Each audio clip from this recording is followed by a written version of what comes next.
Hi, I'm Dr. John, and I spent the past 35 years educating all kinds of patients on how easy it is to keep your teeth for a lifetime. I'm good at explaining dental things, and I'm going to do that for you, but first, we need to save our country. Once you understand what's going on in your mouth, the things you need to do to save your teeth are simple, and it's not just brushing and flossing. It's actually a paradigm change. The same thing applies to saving our individual liberties and freedoms in America. Freedom is never more than one generation from extinction. We didn't pass it to our children in the bloodstream. It must be fought for, protected, and handed on for them to do the same, or one day we will spend our sunset years telling our children and our children's children what it was once like in the United States where men were free. You may recognize that quote from Ronald Reagan. Like many in my generation, I have always voted, but until several years ago, have never really paid much attention to politics. Now that I do pay attention, I am very disappointed to discover the stupidity of many of our elected officials. And equally surprising is the utter lack of experience in the real world exhibited by some of them, even at the very top of our government. This is scary. 2010 was a bumper year for getting grassroots ordinary citizens to the polls to vote in that year's elections. Millions of ordinary grassroots citizens got involved and voted in America's 2010 elections. Despite this, only 29% of eligible voters in America voted that year. That's amazing to me. This needs to change, or individual freedom and liberty in America will be lost.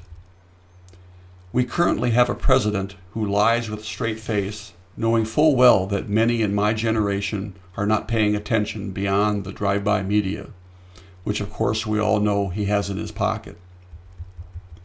If our liberty is to be saved for the young and unborn in America, it will be up to us and our younger generations as well to get the word out and get to the polls in large numbers.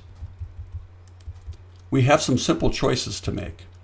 I'm talking about a choice between a future where individual liberty reigns as intended by our founders, or a future where there is liberty for government to control our lives. It's a choice between, number one, a big top-down government with an elite few making all the decisions, or number two, a constitutionally limited government where the individual makes his own decisions as long as they don't interfere with the liberty of fellow citizens. Here, in 2012, we find ourselves so far away from the protections of our Constitution that this could actually go either way, and probably quite soon. If in the next week or so, for example, the Supreme Court does not rule Obamacare unconstitutional, the precedent for an all-powerful top-down government will be in place, and gaining our individual liberties will be very difficult, or regaining them will be very, very difficult. A government that has the power to mandate that we buy health insurance has the power to require us to do anything they want. Hopefully the Supreme Court will declare Obamacare unconstitutional, as 70% of Americans in all the polls are praying for. If so, we will have a better chance to regain our liberty, but only if the public gets to the polls in large numbers to offset the fraud that exists in the polls with our current big government situation.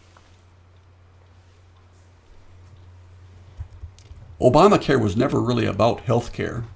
As Justice Kennedy said in the Supreme Court's recent deliberations, Obamacare is all about the relationship between government and the individual. That relationship is what I will speak about in this, my first YouTube, entitled The Evil of Income Taxes. I will be making the case for changing the way we fund our federal government.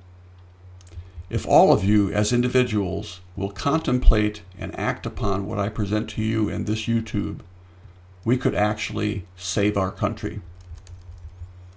Young people, listen up. You have the most to gain or lose in this grave situation, and it's not your fault. It's my generation's fault, but then again, it's not too late. Consider our $16 trillion national debt. It's really $116 trillion when you add in the unfunded mandates of Social Security and Medicare. By the way, with the current system, you young people will never see those withholding dollars taken out of your paychecks. Social Security and Medicare are bankrupt. There's no lockbox. Politicians spent the money. Either way, this debt falls on you. It's your bill to pay, and America and you are in deep trouble. There's no way we can cut spending enough or raise taxes enough to ever work our way out of this national debt. The only way out is to grow our economy.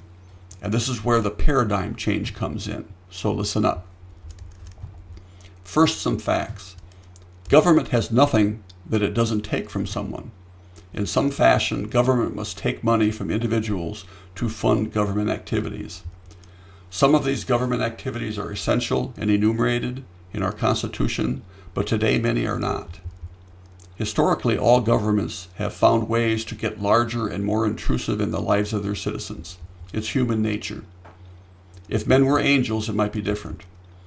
America's founders recognized this and developed the best plan in human history to keep their new government from ending up this way. Their plan was the American Constitution. The American Constitution separated and enumerated the powers of government to protect the liberties and freedoms of individuals. They wanted a small, caged federal government by and for the people. This was new and unique in all human history. It is the reason America has flourished, achieving in 2 centuries more than any previous human society accomplished in thousands of years. A government controlled by a constitution that respects individual choice was the key. Guided largely by self-interest, Americans achieved things in all areas of human endeavor that could never have been imagined, let alone planned, by an elite group of experts in any top-down government, past or present. Today, not all of our temporary politicians want the federal government controlled and in its constitutional cage. For almost 100 years now, government in America has been funded largely through income taxes. And in fact, our income tax system caters to those politicians who favor this kind of big government. In fact, our income tax system enriches those temporary politicians who feel this way. In fact, our income tax system helps keep those politicians in office. The temporary politicians I'm referring to favor liberty for government, not liberty for the individual. That is the liberty of government to control the people through laws and regulations that go far beyond what was intended by our Constitution. 1913 was a bad year for America. Several bad things happened in 1913, including the creation of the Federal Reserve, which is currently printing money and devaluing our savings. Woodrow Wilson was elected to his first term as President of the United States in 1913. And Wilson was arguably the president who started the progressive movement away from our Constitution in America. Here, however, I will discuss what I consider the worst thing that happened in 1913. It was the root of much evil that has progressed in America over the past 100 years, and it was the birth of the income tax system. This was a turning point in American history when the relationship between government and the individual changed dramatically. Creating the ability to tax income was not an unconstitutional act like Obamacare. It was created constitutionally with the 16th Amendment in 1913. Progressively taxing income, which in effect punishes success, was not a new idea, however. In fact, Karl Marx suggested progressively taxing income in his Communist Manifesto. It was actually number 2. Google it. Check it out. Yes, the co-author of the Communist Manifesto recognized that progressively taxing income was a good way to punish success and control the people. What does taxing income accomplish? As I've already said, it punishes success. The more successful you are, the more you are punished. In fact, only 85 million people paid all the individual income taxes in America this year. Income taxes are used as a tool by politicians to redistribute income from those who earn it to those who don't, largely through social programs. Progressively over the past 100 years, taking income from those who earn it and redistributing it to those who don't has created a large voting bloc that keeps certain politicians in office. President Woodrow Wilson was one of those politicians, and the 16th Amendment was ratified during his presidency. The new income tax system eventually provided funding for Franklin Roosevelt's leviathan of social programs called the New Deal, most of which was extra-constitutional. 70% of the federal programs that exist today date back to the 1930s and the New Deal. Most of these programs would never be missed by the public in general, yet they consume 70% of our tax dollars and never go away, much like the liberal politicians that favor income taxation. What happens historically in America when the economy gets bad? Usually, some temporary politician, most often a conservative, quite often a Republican, promotes the idea of cutting income taxes. For example, in the recent Republican primary, Governor Rick Perry from Texas suggested a flat tax. That would have been better than what we're doing. That would have helped. Herman Cain suggested his 999 plan, which is a little bit more complicated, but probably a little bit better, actually. Rick Santorum suggested 0% corporate income tax on manufacturing, on the manufacturing sector. That would have helped also. All of these would help our economy to grow and have been better than what we've been doing for the past 10 or 12 years in this country. The most famous example, however, of an income tax cutting strategy was that of Ronald Reagan, who cut income taxes 25% across the board in the 1980s. This led to the greatest period of economic growth in America's history, and it lasted 20 years. It left money in the hands of individuals and corporations who spent it, which in turn grew our economy like nothing else in history. The point I'm trying to make is that everyone knows cutting income taxes grows the economy, and this in some form is what we always do, but what prevents the next group of temporary politicians from raising them again? Nothing, because of the 16th Amendment. It's the 16th Amendment which allows the federal government to tax income in the first place. The 16th Amendment changes the relationship between the individual and government. Under the current system, you can pick your candidate, you can go door to door, you can fundraise for him, you can get him elected. But because of the 16th Amendment, your newly elected politician no longer needs you because now he can vote for tax exemptions. He now has a new way to fund his next campaign, and oftentimes it enriches him in the process. Let's talk about income tax exemptions. Income tax exemptions, A, are very valuable to individuals or corporations that can get them. B, they are what lobbyists are all about. C, they can determine winners and losers. D, they translate into perks for politicians. E, they can fund a politician's next election, as I've said. And F, exemptions often enrich temporary politicians, prolonging their tenure in government. Bottom line, the income tax system means your favorite candidate no longer needs you once elected. How we fund government is where we need to make our paradigm change, so listen up. What happens when we eliminate income taxes in America? With no income tax, America becomes the best place in the world to have your business. $13 trillion in U.S. assets held offshore, avoiding the highest corporate income tax in the world, which is currently 35%, comes home. All that comes home. This leads to jobs, jobs, jobs, and made in America. With our economy booming, wages will soar as companies compete for qualified employees. Everyone brings home their entire paycheck. There will be no withholding taxes taken out of your paychecks because there will be no income tax. Money left in the economy by not punishing success will grow the economy. The 25% cuts of Reaganomics grew our economy historically.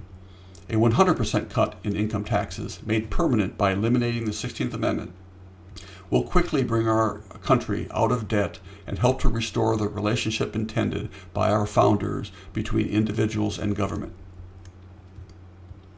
Government will still need to be funded, and this can be done with a consumption tax. Taxing income removes money from the economic cycle that would otherwise churn through the economy and grow it. Taxing consumption removes money at the end of the economic cycle, allowing more growth and a broadening of the tax base. Rather than 85 million people paying all of the personal income taxes, everyone, including citizens, visitors, even illegals, would contribute when they make purchases of new products. What about corporate income taxes and those evil corporations? You need to understand that corporate income taxes are actually never paid by corporations. They are passed along to consumers in the price of their products. In effect, individuals pay all taxes, including corporate taxes, under the current income tax system. Those who want to tax those evil corporations, therefore, are simply asking to be taxed through higher prices. With corporate income taxes gone, consumption taxes will not change the current price of products produced in America. This is true because corporate income taxes currently embedded in the price of products are simply replaced by the consumption tax with no net change in the price of the product. Another side benefit of this change comes from the fact that embedded taxes never show up on sales receipts, but consumption taxes do. This means the cost of funding government will be transparent, slapping you in the face every time you purchase something new. People may start asking what we are getting for all those tax dollars under this circumstance. Maybe those New Deal programs that consume 70% of our tax dollars will even face some means testing under these circumstances. Who knows, government might actually get smaller without income taxes. To recap, income taxes are evil. Changing the way we fund government from income taxes to consumption taxes will be dramatic. It will make America the best place in the world to have your business. It will grow our economy, resulting in jobs, and made in America. Individuals and corporations will prosper. No longer will success be punished in America, therefore the American dream will be alive again. Lobbyists will no longer exist. Government will no longer pick winners and losers, and our politicians will need to be more responsive to the will of the people, since our consumption habits will be what funds government. Now that you understand this, we need to get started before it's too late. Our income tax system came about constitutionally through the amendment process, and it needs to be eliminated in the same fashion. Many of our temporary politicians in both parties have a vested interest in the current income tax system. Therefore, talking to your elected officials will not be enough. We need to spread the word so extensively that a majority of our eligible voters educate themselves and in fact get to the polls this fall and from now on. Changing the way we fund government is the paradigm change we need to make, and all candidates for public office need to declare which kind of temporary politician they will be. I respect the economic prowess of Congressman Paul Ryan, the high-profile 1st District Congressman from Wisconsin. He's not a lawyer, which is a plus. And with his economic background, he surely understands that income taxes are evil. I reach out to him and other respected temporary politicians like Representatives Alan West, Stephen King, and Michelle Bachmann, along with Senators Mike Lee, Jim DeMint, and Marco Rubio. I ask them to please get our federal government back into its constitutional cage and speak out on this issue of income taxes. Support the elimination of the 16th Amendment and help us eliminate our income tax system. Paul Ryan's current economic plan, although better than anything proposed by our president or his party, does not eliminate income taxes. The Heritage Foundation is a wonderful conservative organization, and they have an ambitious economic plan also. It does not eliminate income taxes. We cannot depend on the next group of temporary politicians or expert conservative think tank members to be angels. Talk to your temporary politicians, but more importantly, talk to your neighbors, friends, and relatives. Until we eliminate the income tax barrier between us and our elected officials, the progressive movement away from our Constitution will never stop. and we will spend our sunset years telling our children and our children's children what it was once like in the United States, where men were free. We need to be at the polls this fall and from now on to eliminate income taxes and save America. And all candidates for public office need to declare their position on income taxes so we know which kind of temporary politicians they are when we cast our votes. Please pass this on. Yes, brushing and flossing is not enough to save your teeth for a lifetime, and we will finish that discussion later. Like saving our country, saving your teeth will be easy once you understand. A printed version of this YouTube can be found at my blog, drjohnblog.com, and that's with doctor spelled out, D-O-C-T-O-R. Thank you very much.